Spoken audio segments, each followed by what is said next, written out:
Good morning. This is February Boy on here just to bring you up to date on a few things and tell you what's going on in my life. Anyways, before we go any further, we need to I need to get some more subscribers. So, and I'm not good at trying to beg for subscribers, but I sure wish you guys would subscribe. It's easy to subscribe. Just go to your YouTube channel actually and look up February Boy. I'm the one with the bald head and whatever, and the trees behind me. My personal forest, but really.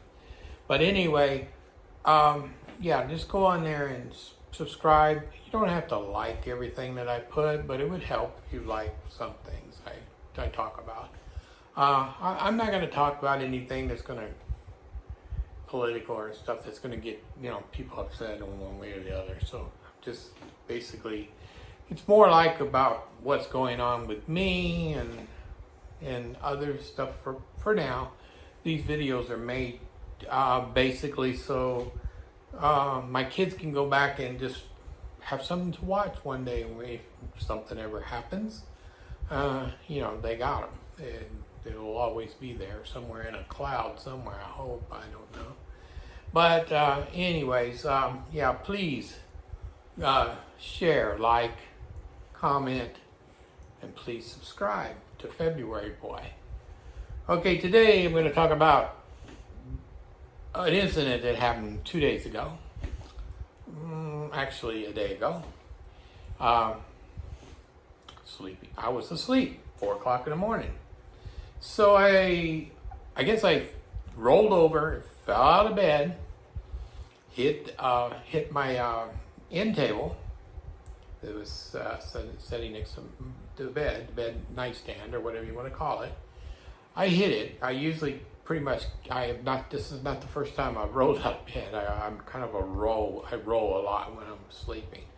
So I rolled out of bed, and anyways, I tried to catch myself, but before I did, I caught the corner of the table, and it split my ear, and hit my nose, and I don't think my nose is broken, but it's swelled up. I put some ice on it. It's been going down ever since.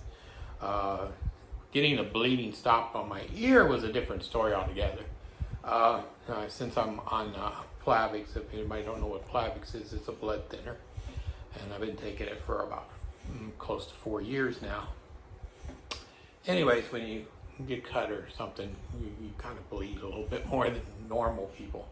So basically, it took about an hour or so to get it to stop bleeding. My ear stopped bleeding because it split open pretty good.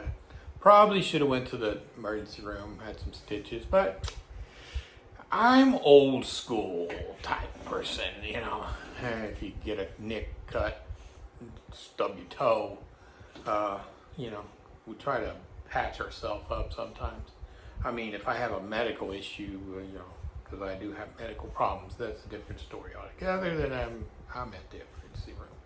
But when it's minor stuff, I try to take care of it myself. But anyways, I got it to stop. I kind of twisted my body when I fell. So if anybody's ever tried to catch yourself, sometimes when you twist and try to catch yourself, you catch yourself wrong, and I had bad back problems yesterday. I mean, I took Tylenol all day long and used ice and everything. And anyways, so I slept last night and I got back up this morning, and most of the pain in my back is gone. It's still there. It's tender. I went for my daily walk. I walk about 25-30 minutes a day. So I went for it, and it bothered me a little bit, but not that much. It's getting better. So, anyways, that's a good thing. The ear, it's fine.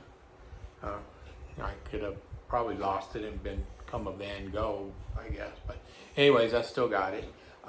My nose it's still swollen. It's red. It looks like I don't know, looks like Rudolph Red-Nosed Reindeer on one side. So, but it'll get better. I'll keep icing it up. It'll probably get better within the next day or two. So the old guy here decided to go buy him a bed rail.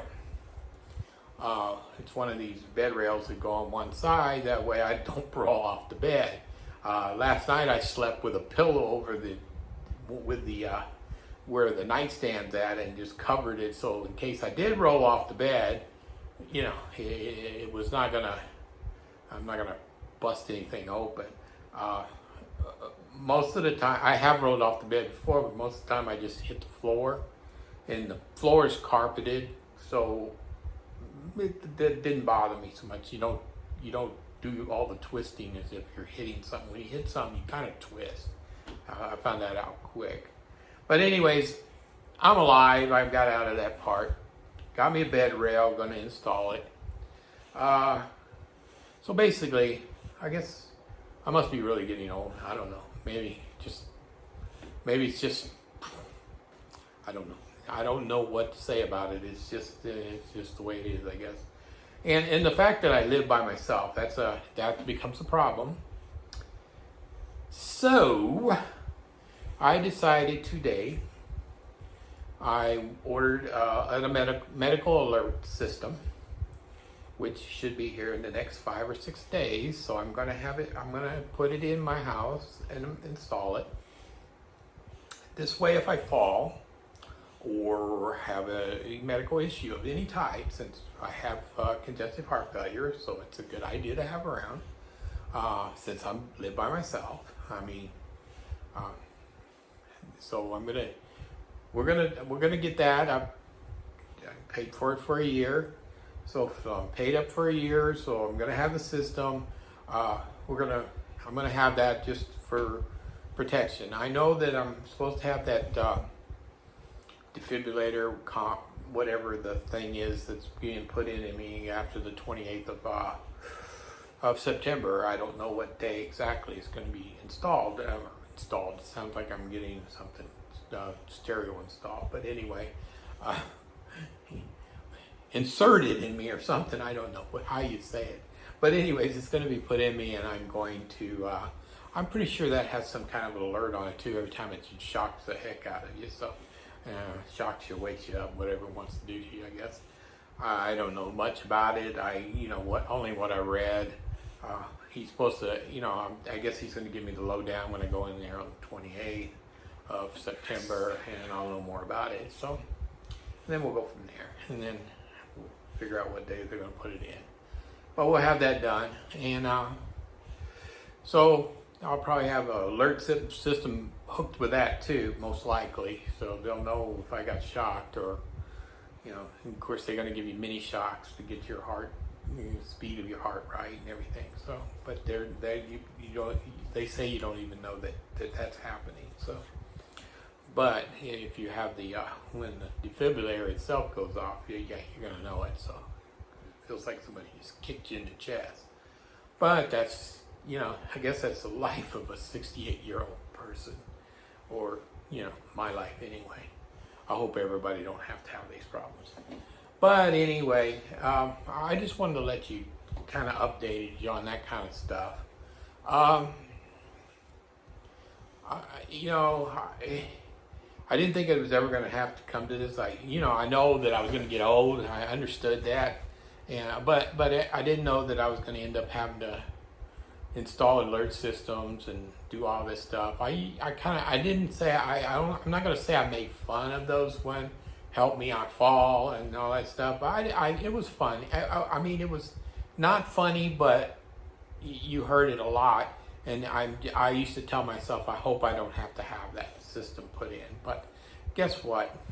It's being put in. I'm going to have the little button and the whole bit. So whatever, that's the way life is sometimes, and I'm not bitter about it or anything. It's just, a lot of it's, a lot of it I think is just, we have in our family, I think we have part of our family anyways, it's not all of our family, because one side of the family doesn't have that problem. The other side of the family has it more, except my dad. He was one of the rare ones out of his side of the family that had heart disease. So, but the rest of the other side of the family had more heart disease than my dad's side. But that's just the way it was, and that's the way it is, and that's how it works. But anyways, I'm doing the best I can. I know there's people out there that keep telling me quit talking about death all the time, but isn't death part of life? It's basically, it is part of life. You're born and then you die. Basically, mainly what I'm saying out here is I am trying to tell people this is what I want to happen if I should die. I don't know if I'm going to die today, tomorrow, 5-6 years from now, whatever it is. Maybe with this device it's going to help me live a little bit longer. I don't know. But being able to talk about it is better than not talking about it. It's like if you don't talk about it, it's not good, because that means you can't accept the fact that that one day you are going to die. So I don't know, maybe there's some people out there that can't even talk about it at all, and they need to get over it, because it's part of life. You're born and you die. What's in between, that's in between. I don't know, about 10 years ago, I used to write in these notebooks, like a journal or something, all the time. I still do write things in journals. I wrote this thing. It was like how life really is. It's like when you're born, you're put on this, because you're young, and you're put on this path, and it's a straight and narrow path. You just keep going down this path all your life, and it's straight and normal. Except there's times when you get off that path. You go one way or the other, and sometimes it's wrong, sometimes it's really wrong. But sooner or later you get back on that path and you keep on going. This is the way life is. I mean, you're going to have ups and downs all through your life. The one time you could be off to the right, or you could be off to the left. I got this all wrote down. I don't know what I was doing. I was just sitting there, and this is the way I figured how life is.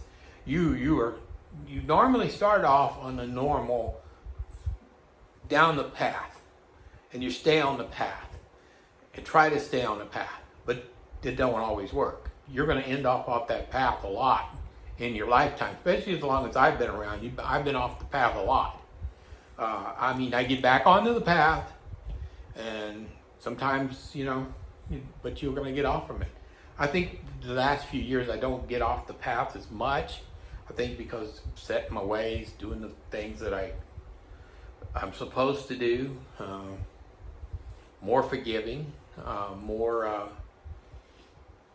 I try to be more understanding of others, and things like that. It's just me.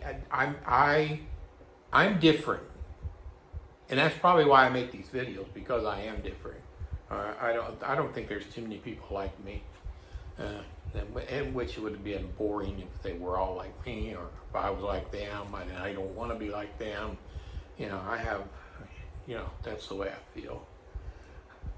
But anyways, that's about on that subject. But there was an incident happened yesterday that really, really upset me, and I haven't got upset lately for a long time, where I get really mad. I had something delivered from Amazon yesterday at my door. So the guy left the thing at the door. I could hear, but there was a lot of noise, and I couldn't understand what all the noise was outside my door. So I went, opened my door, grabbed the packages, threw them in on my couch, and then I stood back at the door and looked out the door. And then the guy that delivered was a young kid. He was probably 25, 26 years old, and I got grandkids that are getting close to that age. And I don't usually look for conflict at all. I try not to. But there was a guy probably in his 40s or early 50s. He had jumped out of his car and was coming at this guy with a baseball bat. And I just said, I went outside. I just went outside and I stood in the right between where he seen me coming out. So, I mean, he was going to have to hit me to get to this kid because I was not going to let that happen. I haven't done that in years. I mean, but I just could not stand seeing that happen. I'm just so upset with people getting angry over. I think it was something I never really found out what the whole thing was over. The only thing I could hear when the guy was yelling with the baseball bat, that he said that the guy was going too slow through the parking lot, which slow in this parking lot's the way it's supposed to be. So there's no reason to be yelling about that. Or then I heard him say that he cut him off on the parking lot. But I don't know how you cut anybody off on this parking lot because it'd be kind of hard to do. So, but anyways, it doesn't make no difference how it happened. This guy coming out with a baseball bat after a young kid who's trying to do his job, it just irritated me. Irritated me really bad, and I didn't even care what happened to me, and I don't usually do that.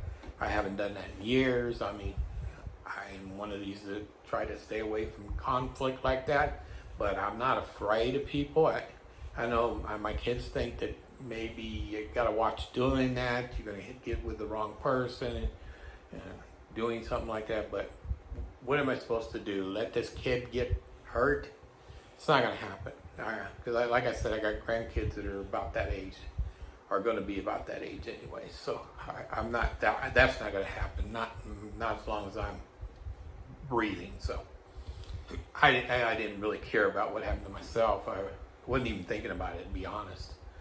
But anyways, the kid come back and told me. He said, "Thank you, sir," and then he went on. I didn't need all that. I mean, I was just. I think I would have done that for anybody. I think that this guy with the baseball bat just caught me at the wrong time because, I have a lot of things going on in my life. So things that are going to be more amplified to me to anger me because life's short and I don't want to see somebody get hurt. I'm tired of all the violence that goes on in the world anyway. So anyways, that happened, and that's about all right now. I mean, I do want to tell you something. I don't like the idea. I'm going to be honest. I've been alone for a long time. Being alone has not bothered me. It has not bothered me one bit until the last few months. Being alone is harder when you're ill, when you have a issue. And I think when I fell a couple of nights, the other night, that made it even worse. I think that, I got up alone, taking care of myself as usual, which I probably could have called an ambulance or whatever, but I didn't want to go through all that. But I think that, being alone sometimes is that's the worst part, I think, when you get older. And, just wish you had a person to share a roommate or anything, just to share the area. I mean, I'm not looking for one. I am not asking for one. And I don't want to be set up because I don't like that kind of stuff anyways. I feel that when you find somebody that you could share something with, I don't mean a romantic or anything like that, just to have a friend around, but that's all. That would be all I would ever look for anyways. But because I would not put somebody through what's going to come sooner or later down the line, because there's when you got congestive heart failure, you got so many stages, and some of the stages get really bad, and it's not good to put somebody through that. It's just shouldn't have to, and I'm more considerate of people than what they think. But anyways, I'm going to shut my mouth now for a while. But remember, hey, guys, help me out. Like, share, comment, subscribe, please. Please, I need your help. I don't want to be the big, giant YouTube guy. I just want to be, keep on doing these videos. I love doing these videos. Like I've always said, this is my psychiatrist and my psychologist right now because I'm talking to a little bitty camera. And it helps me out. It helps me out a lot. Thank you. You have a blessed, great day.